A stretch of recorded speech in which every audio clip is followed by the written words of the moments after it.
Devyn Simone. Hello. Welcome to Seeing Other People. Thank you. Happy to be here. I'm so excited to have you. I actually, fun little fact, went to DM you this morning and saw that I DM'd you in August of 2021. Okay. And So- did I not? I didn't respond back. I did. No. Okay. Yep. And that's fine because I don't either. Yeah, well, I feel like they get filtered. Yeah. There are so many weird filters now where if people DM you and you haven't spoken before, it's not even just hidden. It'll get in this weird... It's like hidden where we can't even find it. It's like so weird. And then you'll get these random group chat DMs that are like, join me. Like, all the porn ones? Yeah. Oh my what is God. even happening? Like 100 a day. Yeah. Yeah. If Adam Mosseri's watching this, he's probably not. He's married. But if he is, please fix that. It's Help awful. us out. Anyways, I'm so excited to have you here. You are many things. You're a matchmaker, a dating expert. You are the host of the Challenges official podcast, and you are also Tinder's in-house relationship expert. I am. I do a couple things. The people Yes. need help. Okay. You're here to help. I am always here to help. Before we dive in, and I do want to dive in because there's so much for us to talk about, I am so curious what brought you here? Yeah, great question. It definitely wasn't linear. It was, my parents, I'm from Kansas City. My parents divorced when I was 2 and then remarried other people not long after. And I think for me, it was just my life's question became kind of like, I wonder why mom and dad didn't work and like why these new marriages seemingly like why they chose someone else, like why. And so I just became curious. And as a kid, I literally would spend my allowance on relationship and self-help books. Oh my God. And only child problems. And it was just always fascinating to me looking at the different types of relationships and patterns around relationships that work. I also think now in hindsight, a part of it too is my ADHD brain, which is like analyzing these patterns and things. So yeah, kids would in like 5th grade, we had these things called PT points, which were these little dollars that our teacher would give out if you got like a good grade on a test or good behavior. And at the end of a semester or a quarter, you could redeem them for like prizes. Basically, she was like trying to be Chuck E. Cheese.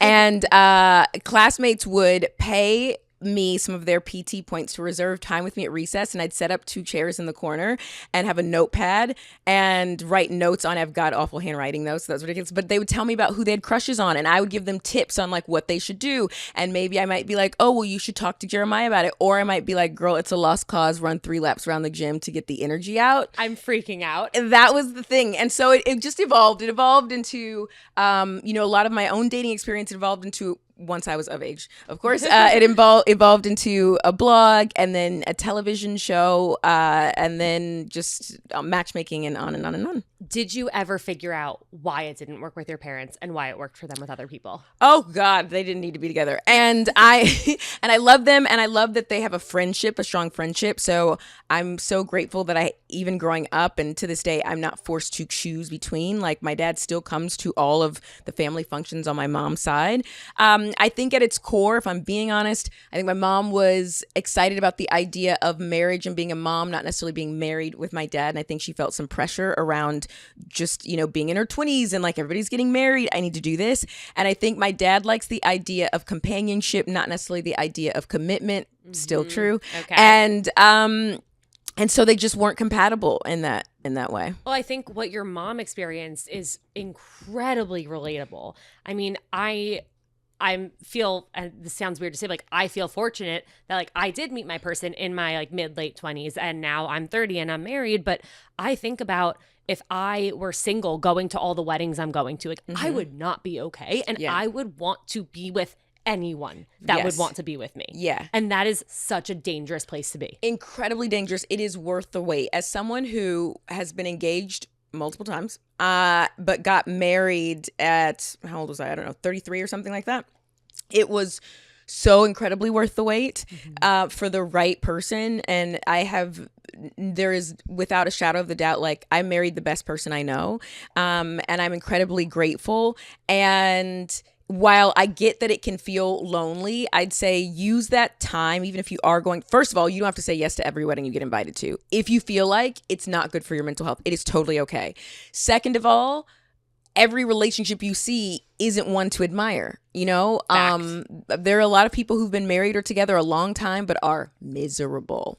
And there are a lot of people in that exact same boat where they got married because they felt pressure. Exactly. They're not with the person that they want to be with, who brings out the best side of them, who they feel so safe and comfortable with. Absolutely. Absolutely. But when you do have that right person, it's just a game changer. Like, it really is. And so it's worth the wait. Use that time while you haven't found your person to just continue to find things you really enjoy about yourself. I'm not going to say to like love yourself, because look, if you're listening to this podcast, if you're trying to do better, you already love yourself, even if it doesn't always feel like it. But the idea of just continue to discover more about what brings you joy outside of someone else, and you're already making strides in the right direction to be with the person who's deserving of you. Absolutely. Tinder. How long have you been Tinder's relationship expert? So it's been about 2 years. Amazing. And obviously, I remember Tinder in the early days. I remember where I was when I first downloaded it. I was actually with my friend from the challenge, Marie. We were both single and in our early 20s, and she's like, "Oh my God, this new app." And it's so special how it's evolved. It's still the largest dating app in the world, and yeah, it's just really, I feel incredibly fortunate to get to work with them. Look, a lot of different dating brands and big names have reached out to work together over the years, but I try to be so authentic in everything I do. And I wanted it to be something I could really believe in. And I think people would be really surprised the ethos behind Tinder and how much the team genuinely cares. Like, it's actually really, really special. Yeah. So I worked at Hinge for over 2 years. Yeah. And the number one question people ask me still is like, why does Hinge hate us? Like, why is Hinge trying to ruin my life? And I'm like, when I worked there, and I can't speak for now because I haven't been there in 4 years, but when I worked there, it was a company filled with people who wanted to help other people find love. Yeah. And we would celebrate in our all hands meetings every Friday afternoon. We would celebrate success stories. Yeah. We would read out emails that people sent about how they met their person, they got engaged, they got married. We literally would joke that we were in the business of baby making. Yeah. Because people would send us those stories. Absolutely. And I think for other people to hear that and to know that, it's very comforting. Yeah. But that's not what's out there in the atmosphere. It's not. And you know what? It's easy when something's not working. There's a couple things. One, when there's a collective narrative, it's easy to just go with that. Two, some of us and some of the time, it's more comfortable to put the onus over here rather than any sort of self-reflection. Yeah. And I'd dare to say that people that that have had success stories, many of them have kissed some frogs or gone on some dates from the apps until they got their success story. And it's not it worked way back then, it doesn't work now, or it doesn't work. I actually did a poll not that long ago on my Instagram, even just because of this narrative. I was curious, like, let me know, have you met, or do you know someone who has met their significant other? Are you someone, or do you know someone who's met their significant other on a dating app? And I believe it was the only poll I've done that was 100% yes. Yeah. Like, it does actually work. But the tricky part is, until somebody meets, quote unquote, their person or a person that they think could be their person, no one is really going to say, I love dating apps. Right. Because even if they are going on dates, unless those dates are leading to something other than heartbreak, anxiety, they're not going to say, I love dating apps, because that sounds like, I love meeting a million people and going on all these dates and not finding my person. Yeah. Yeah. So that's where it's tough. Yeah, that's totally fair. And look, if you go to a restaurant, you have a bad experience, you don't like the food or something like that, you don't go, all restaurants are terrible, or I'm never eating out again, or I'm never eating again. You just go, that dish wasn't for me, but maybe we try this restaurant again. Or that restaurant wasn't for me, but maybe I look somewhere else. And I think it's important, I think it's just important to keep that in mind at the core, because I do think things can become self-fulfilling a little bit. And so it's like, if you open the app and you literally are like, ugh, this ain't gonna work, this is gonna be only people that want hookups, and this is only gonna be, you're putting that energy out there. It means likely what you've written in your bio, if you've written a bio, is out, that like that energy is felt. And then you get it back, and then it keeps going, and then and you're too good for that. 100%. Okay. If you've written a bio, let's talk about profiles. Is there any data or research about what profile content, whether the bio, the prompts, the photos, what in your profile will lead to the most matches? Consistently having a well-rounded profile is the best. So that means you want to have at least 5 photos. You want to have an actual bio, 3 or 4 lines. I say keep it to like Twitter in the old days, like lengthwise. No one wants a dissertation. We do not need to know about, save it for the conversation to date.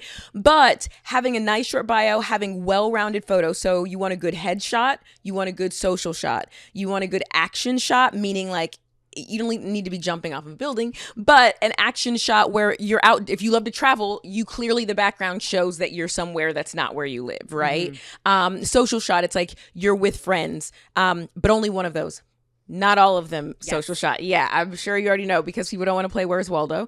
Not all of them social and not all of them alone. Yeah, you not all need exactly one with other people. And I've said to people, if you don't have a great photo with friends, use a photo with family. Yeah. The photo of my husband that I liked, it was him and his mom. Yeah. Oh, that's cute. Yeah. Yeah. And my husband actually had the weirdest photos on his dating profile. I still make fun of him about it. I screenshotted some. How he managed to slip through is just because I think divine intervention. We were meant to be together.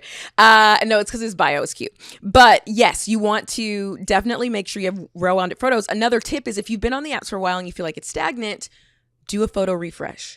Swap some of them out. If you're not sure which photos are best for you, what's really cool about Tinder is they have the, and they were the first ones to do it, they have the AI photo selector tool, right? So they can kind of help you almost like A/B testing of like this photo is performing the best to be your main profile photo, but switch them up, especially as the seasons, we're now about to get into spring, thank goodness. So like maybe you want to do one where you're not in ski gear, you're like in a spring dress or whatever, because there may be someone who was just swiping quickly who missed that first photo, like kind of missed you, and now you come back around and they're like, oh, this person's cute and their bio's interesting. Let's, open it up and see more. What was in Adam's bio?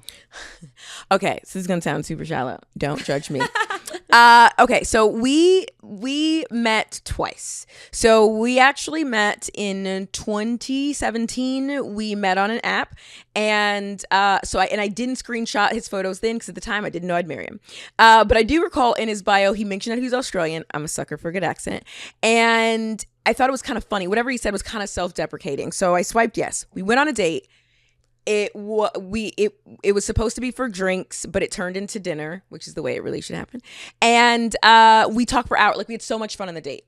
But I recall that a couple things. One, he'd gotten out of a serious relationship, so he wasn't quite sure what he wanted. And that, for me, was a flag at the time because it's like, I'm not going to try and convince you that you want to be in a committed, you know what I mean? Like, figure out what you want and then come back. The other thing is, so he walked in. I had been used to going out with a certain kind of type, usually like kind of button up and blah, blah. He walked in with his sleeves rolled up and his pants rolled up, like on the calves, like these joggers. And I just remember being sort of stunned because it was so different than what I was used to. And it turns out he had spilled coffee, which, if you know him now, it makes so much sense. He spilled coffee on his pants at his office the day of our date and didn't have time to go home for like a new pair, but he had a pair of joggers in his desk. So he put those on for the date. I gave him crap about his pants it became the running joke the whole time, and he took it in stride. And then when he asked me out on a date the next day, I said, it was lovely to meet you in your pants, but I'm not sure if the chemistry's there. I'd love to hang out again. And he thought I was just being like politely turning him down as a whole, when I genuinely meant I had so much fun with you. Like, I'd love to just hang out. Fully joking. You weren't sure. I think subconsciously, because he wasn't sure what he was looking for. My thing is like, I'm not going to prioritize dating you when you don't know what you want, but I've had such a great time with you. I'd love to spend time, like hang, because also it was like, look, if you do decide you want something and we're still hanging and the timing works out, works out. But I think he thought I was just being nice, saying like, oh, we can be friends. Right. And so his response was, that's disappointing, but I understand the chemistry has to be there on two sides. He's like, I don't feel the need to force a friendship. He goes, but if, it ever kind of comes back around, I'll be sure to reach out. But either way, I want you to know I think you're incredible. And that was it. Fast forward 4 years later, I forgot about him. I just remembered him as Pants Guy. 4 years later, we date other people. I actually got engaged to someone else, was planning a wedding, called it off. I moved back to New York, and we connected on Clubhouse this time. Oh my God. Like, because there was lockdown. And he started following me, and I'm like, who is this guy that's following me? Like, doesn't seem like my usual demographic. So I looked him up on Instagram. He was private. So I just sent a friend request figuring if he's weird, I'll just like block him. Whatever. Yeah. So he accepted and then DM'd me right away and was like, oh, it's been a while since we had that glass of wine in the West Village. And I'm thinking, is this his pickup line? Like, yeah, like, I'm like, I don't know who you are. Like, huh? And so we keep kind of chatting, and he's in advertising. He's very artsy. So like his Instagram was not helpful to see if he was cute. It was like a bunch of artsy. Yeah. It's why his profile pictures were bad. Like it's all angles and I'm like, are you cute or not? I can't tell. And so we were messaging, DMing, and then he started bringing up Kansas City, where I'm from, and saying these things that I thought, wait, that sounds like something I would have said. Also, and like, how does he know this otherwise? Right.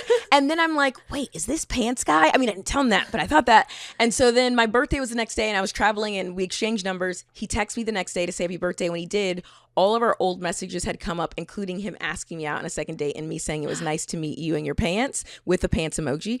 And we've been together. Our first date was 10 hours long. The second date after that was literally 8 hours later. So basically I went home, changed clothes, did some work. We went back to hanging out again, have been together ever since. And he is everything. That's incredible. It's a long story. Sorry. It's hard to with that story. I have 1,000 follow-up questions, and I'm trying to resist asking because I want to get back to the data. Yes. But before we do, why did you call off your previous engagement?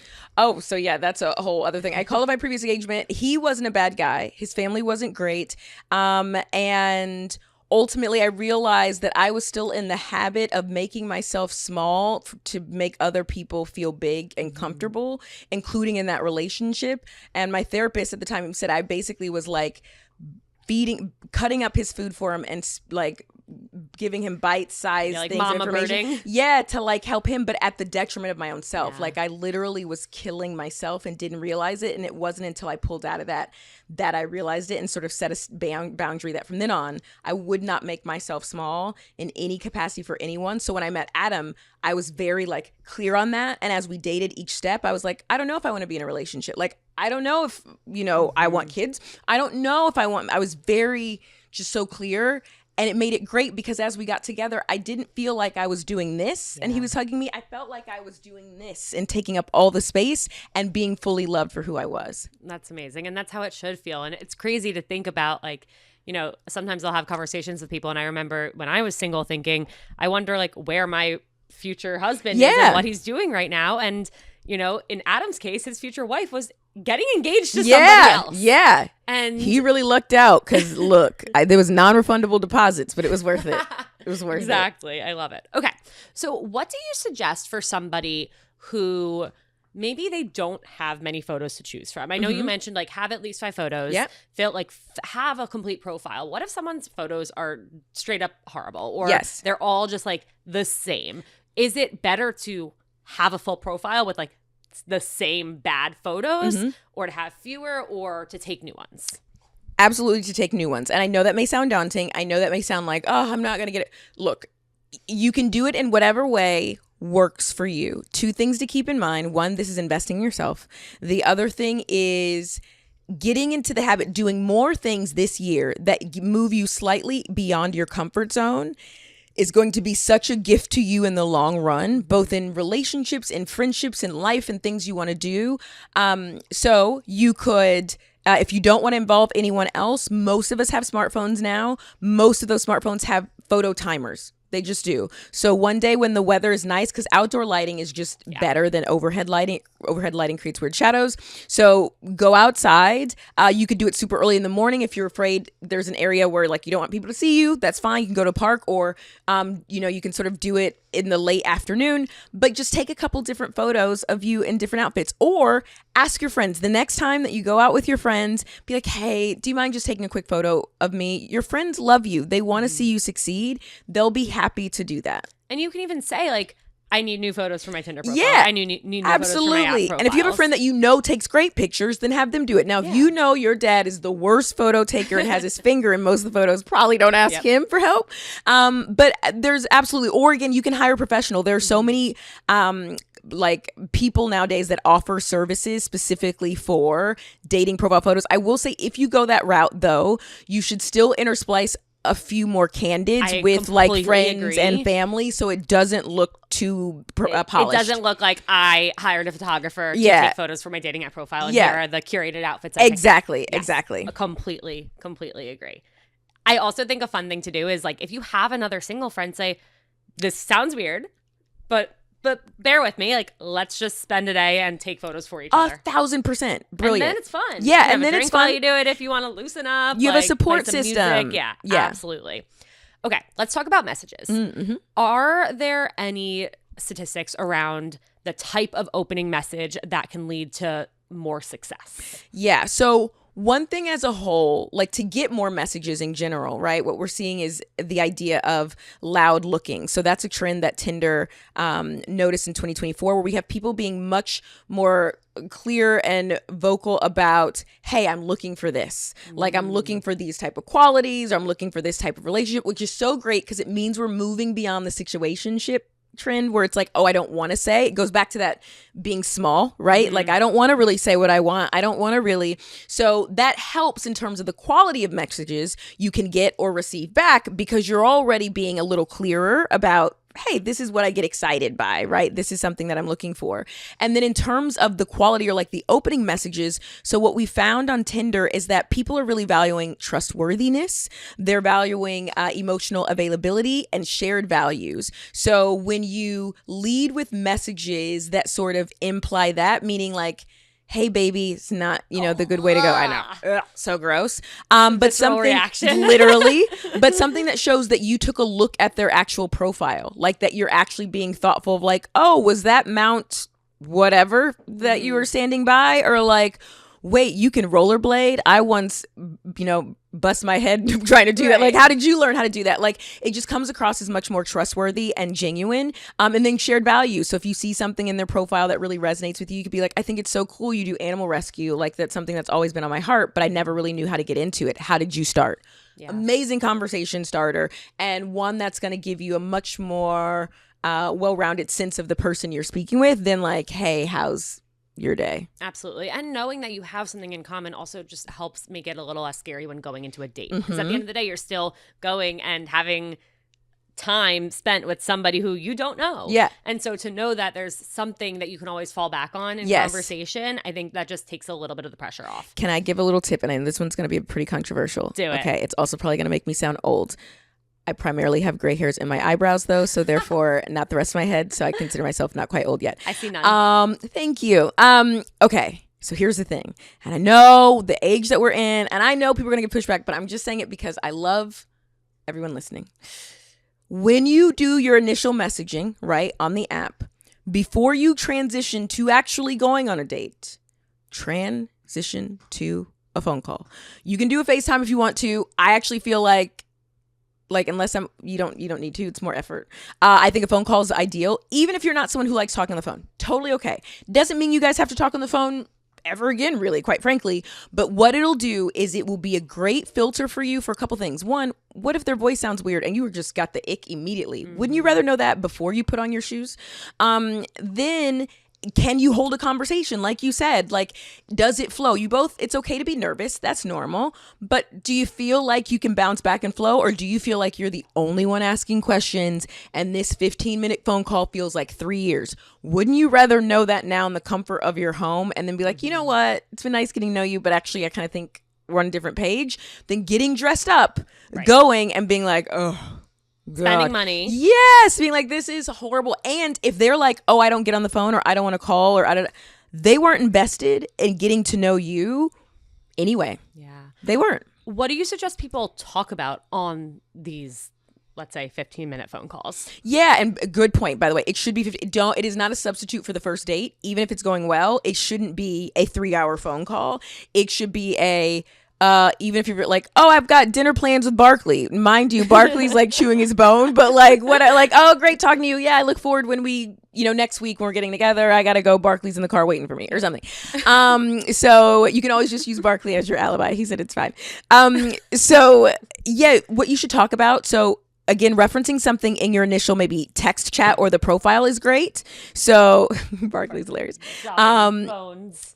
So that's great. If you feel like you're at a loss for like what that looks like or what it is, you could always say, hey, what are you most looking forward to this year? Like, I'm really excited about this, or I signed myself up for these classes, or I saw this thing in the newspaper. They're offering Jello making class. I don't know, made it up. Like, I've always wanted to try that. Is there something that you're really looking forward to? And that's a good place to kind of just get it. If they give you yes and no answers, or they don't ask you something back, again, wouldn't you rather? It's likely not going to be better in person. Absolutely. And how do you suggest somebody asks for this phone call? Yeah. In an organic way. So there's a couple different ways. I'll say this: if you're texting back and forth, DMing back and forth, I'd say after depending on the cadence, but after a short period of doing that, you really shouldn't be DMing within the app for more than 3 weeks. That one same person, right? Like you can stay on the app and keep messaging other people.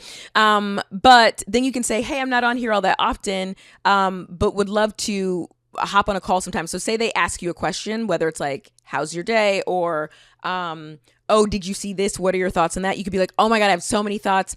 I was just talking to my friend about it yesterday. I'd love to tell you. I'm not on here all that often. Here's my number. Give me a call. So now you put Give me a call. Yeah. So you just put it in their thing, get them to get on the phone as a transition. Or if they ask you for a date and they're like, hey, I want to go out, you could be like, oh, that sounds like fun. Look, I'll just tell you, I don't ever go out on a date with someone without talking to them on the phone first. Just, makes me feel better. And again, they should want you to feel comfortable. 100%. So they'll be like, okay. Absolutely. Okay. I love the give me a call. It feels like a just challenge, a casual. Yeah, like it's exactly. It's not that deep. But it's also, a phone call. Guys like challenges. Yeah, like let's true. do it. Well, I love the concept of having that phone call early on, because I know couples or people who are on their like 10th, 11th date with somebody and they've never spoken on the phone. Insane. And every single thing is still so perfectly crafted, and like, just pick up the phone. Just pick up the phone. Also for a healthy, because I think sometimes when we date, we think so much about the dating process and getting into a relationship. We don't think about the skills we need to build up for a long-term relationship. Yeah. And my husband was just out of town for 2 weeks, and it's going to sound weird to be like, it was so nice. It wasn't, because I missed him, but we had these like phone dates that were incredible that reminded me of when we first started dating. So we would like talk for a couple hours on the phone. We'd even watch, be like, okay, I'm going to watch the show and then I'll call you back and we'll talk about it. And it was just lovely, but it's because we can talk and communicate on a phone, in person, all of that stuff. Absolutely. I love that. Is there any data or research findings that Tinder has that would surprise people? So Tinder did their green flag study last year, and this was really interesting. And sort of the nerd part of my brain loves Tinder because I love all the like data and studies. And you have the insights too. I love it. It's so fascinating to me. But they surveyed women, and about 65% of women said that they thought that men on the dating apps were just looking for hookups, right? Like 65% of women said, no, we're 100% certain that men just want hookups on these apps, right? Like they're kind of like what we were talking about earlier with the narrative and that being the assumption, right? When we surveyed the guys, we found that less than 30% said they were looking for hookup. The rest were looking for relationship. Like the rest were open to real deal.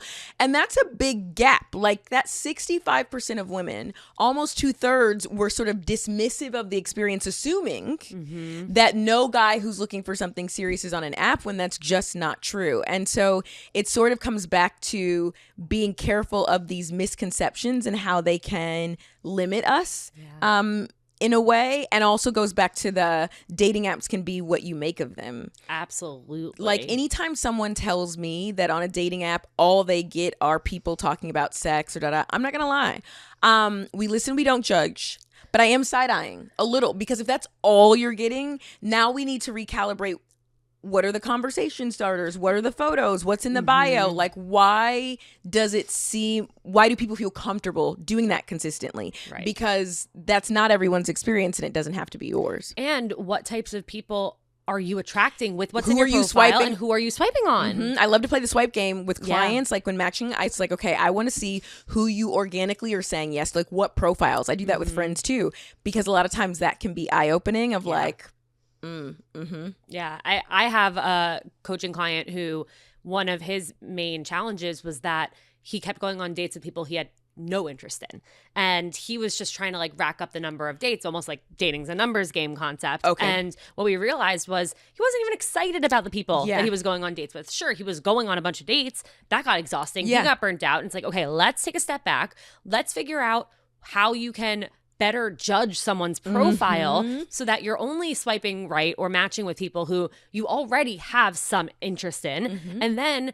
based on your conversations, you're deciding, do I want to go out with this person? Would I be excited for this date? Exactly. Will we have something to talk about? And then you're going on dates with people you're more likely to be compatible with. Absolutely. It's the art of discernment. Like, I think that's what it is, you know, good daters or efficient daters versus not. I think a part of it is the art of discernment.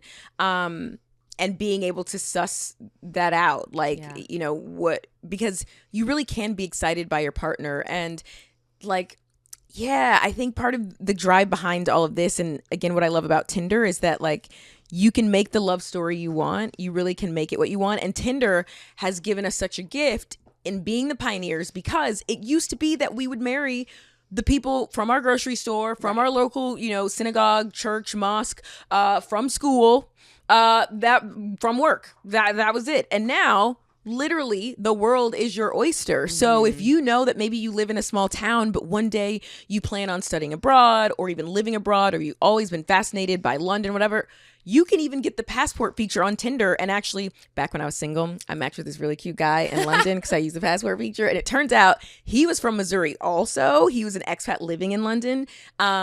Yeah, we like phone dated for a while. We were going to meet up, and then my husband slid into my clubhouse, and then the rest is history. But into my clubhouse. Yeah, it's my clubhouse. Rest in peace, clubhouse.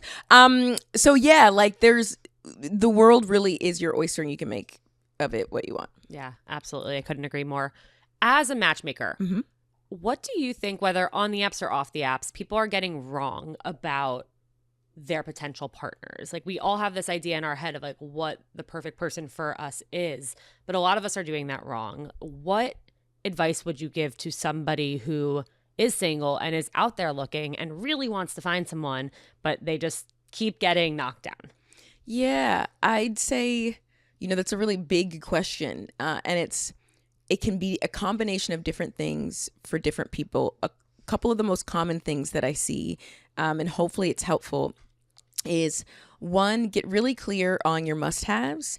Yes, there's a lot of nice to have, 6'5", blue eyes, blah, blah, fine. But if the world were to end tomorrow, describe the kind of person you would want to be bunkered down with. Are they funny? Are they resourceful? Are they a book nerd and just love to learn? So you're talking about, you know, are they optimistic? Are they really brave? Think of a couple of those characteristics, because at the end, if we're fortunate enough to get old, if we're fortunate enough to grow old with them, that's what's really gonna matter, not so much the other stuff. Be attracted to them, but I think sometimes we get so caught up on how we as a couple may appear to other people and not about the quality of that dynamic. And oftentimes people repeat patterns because they keep going for the same kind. The other thing is, be very honest with yourself about how emotionally available you are. If everyone you keep going after, ultimately you deem to be emotionally unavailable over time, like it seems like, oh, they just weren't ready, then it could be a representation of the fact that there's parts of you that you've been afraid to share and a little less open about. And so emotionally unavailable attracts emotionally unavailable. But emotionally available often doesn't invest too much time in someone they deem unavailable. Okay, we have a listener question about this, so I want to read it. But to your point about like, if the world was going to end, who would you want to be bunkered down with? I think it's so funny. Jake and I always say, whenever we watch like a kind of like world ending show, like The Last of Us or any of these, Silo, whatever, we're always like, if there's like a zombie apocalypse or an atomic bomb or something, we want to be the first to go. Yeah. Like, don't like wipe us both out immediately. Yeah. We don't have it in us to fight this thing till the end. Let us both go in the first blow. Yeah. I love that. We're on the same page. Exactly. We're on the same page. I love that. Okay. This question says, hi, Alana. I have a history of getting really excited about people I find very attractive and have strong chemistry with initially, and I end up in dead-end situationships when they tell me they don't want a relationship with me. I haven't met anyone who I'm excited about a future with that doesn't fall into this bucket. It sounds like a lot of people might be experiencing this, including you when you first started dating. My question is this. Is there a particular mindset shift or a reframe that happened for you before you met Jake, where you reframed your mindset to seek a more secure relationship, or was it just a matter of meeting the right person? So I want to answer this question from what happened. Yeah, I want to hear your answer. I want to hear your from answer. your expertise. Okay.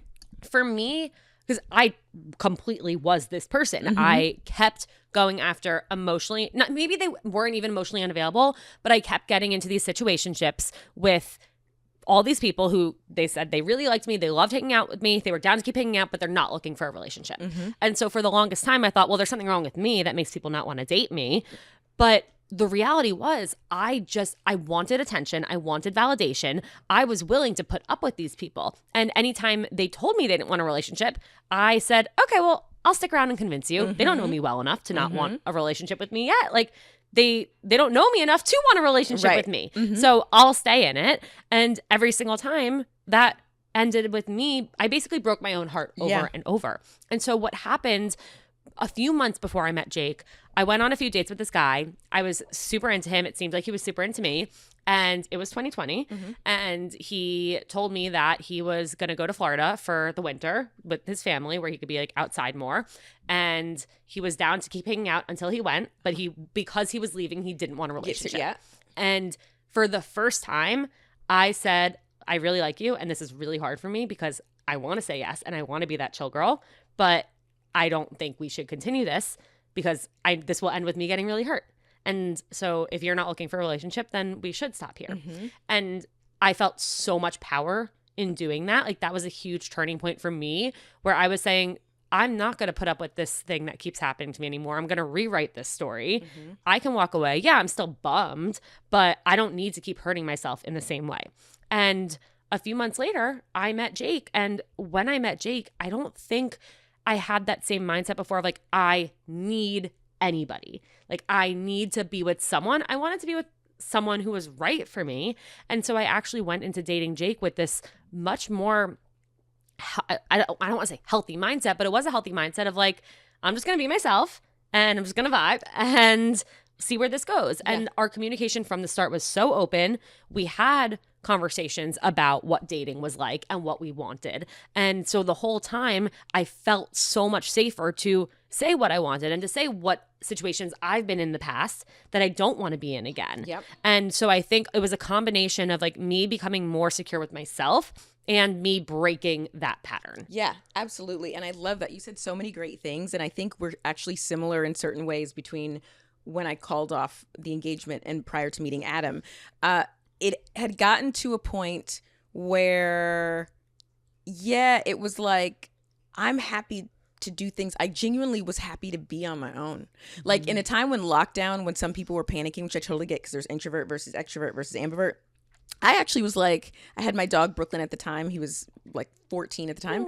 And it was like, cool. Like, I'm good here with me. And it wasn't that I wasn't actively still trying to date or open to opportunity, but I would assess each interaction with someone I was potentially dating or talking to. And I'd say, how did I feel after that? Like, how did I personally feel? And I think if you think about being an advocate for, protecting, and uplifting the little girl or the younger version that's in all of us, I think that can be a helpful visual to imagine that. Like, you want the younger you to have all the things because the younger you was innocent. They deserve all the things. And it's like, okay, how did the younger you feel after that conversation? Like, do you feel like they didn't ask you any questions, like you were building their ego and they had a great time talking to you, but they couldn't tell you two things about me because they were just talking about themselves or whatever else. Like, how did I feel?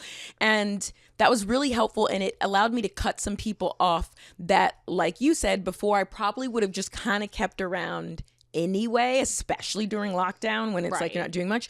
But I was really like, nah, even now, like, I'm good. I'd rather be on my own. Also trust your resiliency, like your ability to bounce back from cutting someone off. So like, you cut that guy off only to meet Jake not much longer, like the ability to meet new people. And then I'd say the other thing to be careful of, I was talking to a dear friend about this the other day. So she got out of a relationship with, they were together for years, lived together. And the group that she was in, sort of the clique, was very much like the social media goals group, I'll just say, where it's like both the guys in that group and the women in that group are all, or most of them are like, big social media name, people look at them like, oh, they're beautiful. They party here. They have, they're, successful. They have money, blah, blah, blah, blah, blah. But she was miserable in that relationship. And when it ended, she kind of went into a tailspin a little bit because it's also what she knew. Right. And most of the women that, some of whom are still in those relationships, she acknowledged are miserable in those partnerships. But she struggled because even though she got out of it and kind of chose herself, she's struggling to date because a part of her is still attached to the idea of how people perceived her and her partner and those couples. You get what I'm saying? Yeah. So she was like, we looked like the Insta couple. Right. You may have looked like that. So if everyone you're picking is not of substance to where you can build something with them, maybe reassess like how much of it is, because she even I think noted in that question, it's like they're really attractive and they're da-da-da. And I'm not saying like I'm very attracted to my husband, be attracted to your partner, that's a thing.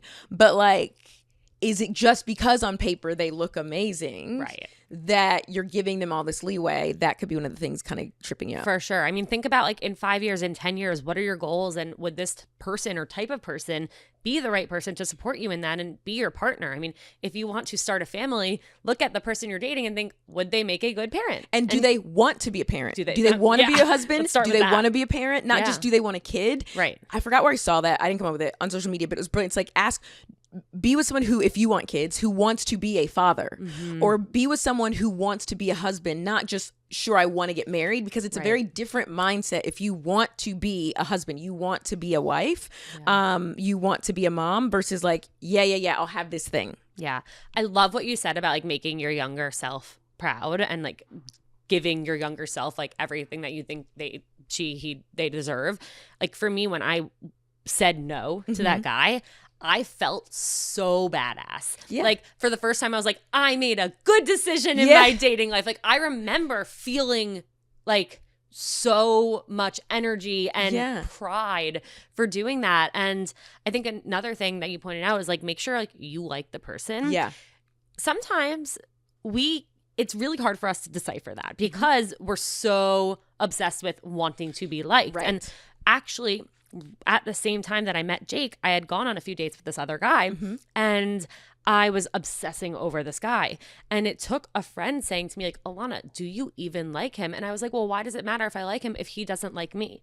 And I could not openly say the words, I like him. Yeah. I just wanted to be liked so So were you badly. like obsessing over him because you kind of wanted the challenge of getting him to like you? Like it wasn't even, oh, we had an amazing date. You just wanted him to like you? I think I wanted to feel secure in knowing that this person who I'm going out with like wants to be with me. And it was that anxiety of like, oh, we don't have that third date planned yet. Like, is he going to ask me out again? And that's what I was like spiraling about. And my friend said to me like, do you even like him? Yeah. And I kept dodging the question. Yeah. And so I think having that exchange out loud with somebody who knows you is so big. Do you feel, because you mentioned you went on those dates around the same time as you were going out with Jake, which is great. I always recommend a roster initially. But did you feel, because it sounds like you felt very secure with Jake, like that he's the kind There of was such a person. difference. So did you, but did you find that it was hard to switch over, if that makes sense, because you were so used to wanting these guys that? I wasn't anxious at all with Jake. Yeah. And it was the easiest thing. He told me after the first date that he wanted to see me again. And I'm like, okay.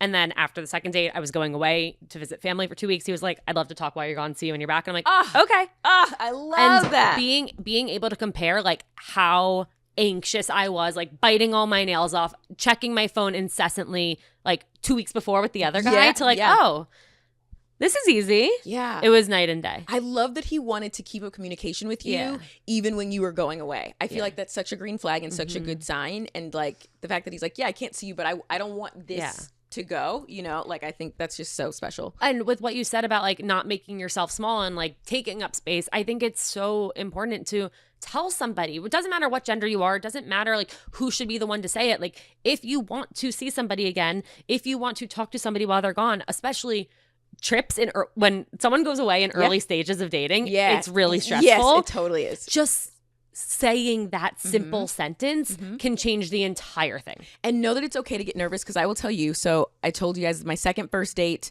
was actually the day before Valentine's Day with Adam. So that was after we reconnected 4 years later.